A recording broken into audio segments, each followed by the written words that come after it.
સૌ પ્રથમ મેં અહીંયા લીધા છે 2 રીંગણા ઓળો બનાવવા માટે. લસણ લીધું છે મેં અહીંયા. આ લસણને આપણે આવી રીતે રીંગણમાં અડધો કટ લગાવવાનો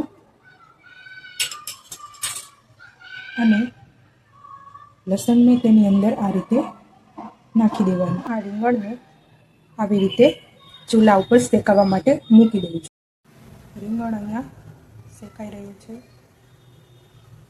થોડું એવું તેલ લીધું છે, તેને આપણે ગરમ થવા દઈશું. વઘાર માટે તેલની અંદર આપણે નાખશું આખું જીરું. જીરું ઉપર આવે એટલે આપણે તરત જ આપણે એડ કરી દઈશું લીલું ડુંગળી, બરાબર, અને લીલું લસણ,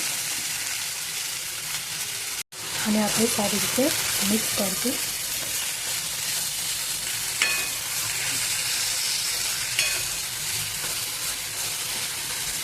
મીઠો લીમડો અને આદુ લસણની પેસ્ટ એડ કરી દઉં છું.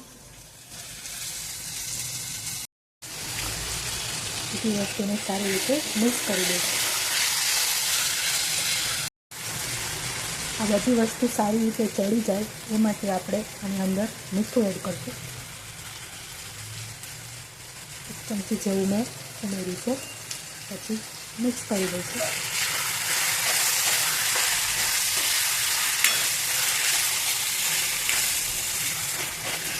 આપણા ટમેટા પણ ગળી જશે અને મસાલો પણ સારી રીતે શેકાઈ જશે. મસાલા માટે મેં અહીંયા બેઝિક મસાલા લીધા છે, જે ઘરમાં રોજિંદા રસોઈમાં આપણે ઉપયોગમાં લેતા હોઈએ તેવા. ધાણા જીરું, લાલ મરચું પાવડર ને હળદર બધું આપણે અત્યારે આમાં એડ કરી દઈશું. મિક્સ કરીશું. શેકેલા રીંગણાની છાલ ઉતારી નાખી છે અને જે એની અંદર આપણે લસણ નાખ્યું હતું એને પણ સાથે ચૂંદીને મિક્સ કરી નાખ્યું છે. હવે આને આપણે અહીંયા એડ કરીશું આપણા વઘારની અંદર.